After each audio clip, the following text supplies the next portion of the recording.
India cricket Sunil Gavaskar का कहना है कि इंग्लैंड के हाथों टी20 वर्ल्ड कप के दूसरे सेमीफाइनल में 10 विकेटों के हार के बाद टीम कुछ खिलाड़ी रिटायरमेंट ले सकते हैं।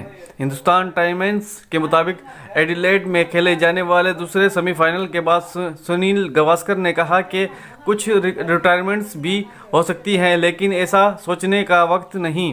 इन्होंने मजीद कहा कि टीम में ऐसे बहुत से खिलाड़ी हैं जिनकी उम्र 35 साल है और वो टी20 में अपनी जगह बनाने चाहते हैं। ख्याल रहे कि इंडिया का दौरा न्यूजीलैंड 18 नवंबर से शुरू होगा और इस दौरे के दौरान ब्लू शर्ट 3 टी20 और 3 मैचेस खेलेंगे वनडे।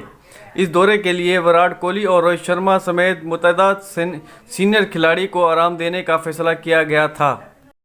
रोहित शर्मा की गैर मौजूदगी में हार्दिक पांड्या इंडिया टी20 टीम के, जबकि Shikhar Dhawan India one day team की क़यादत करेंगे। इस हवाले से सुनील गावस्कर का कहना था कि न्यूजीलैंड के दौरे के लिए एक मुख्तलिफ टीम बनाई गई है और टीम वहां हार्दिक पांड्या के क़यादत में जारी रहेगी।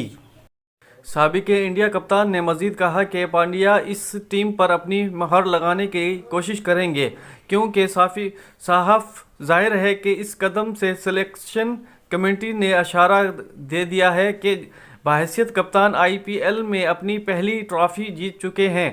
पांड्या को के लिए चुन लिया गया है। मेरे ख्याल में पांड्या की क़यादत में ये टीम बिल्कुल मुख्तलिफ होगी। इंडिया इंग्लैंड से हारने के बाद ये फैसला किया है सिलेक्टर सुनील गावस्कर ने कि रोहित शर्मा को टी20 से और इस्तीफ़ा देना चाहिए, कैप्टन से उसकी जगह पे हार्दिक पांड्या को लाया जाए। ये बड़ी ताज़ा अपडेट है आज की, और मिलते हैं अगली वीडियो में। वीडियो अच्छी लगे लाइक करें, शेयर करें, चैनल को ज़रूर सब्सक्राइब कर दें। अपना ख्याल रखिएगा। अस्सलाम वालेकुम।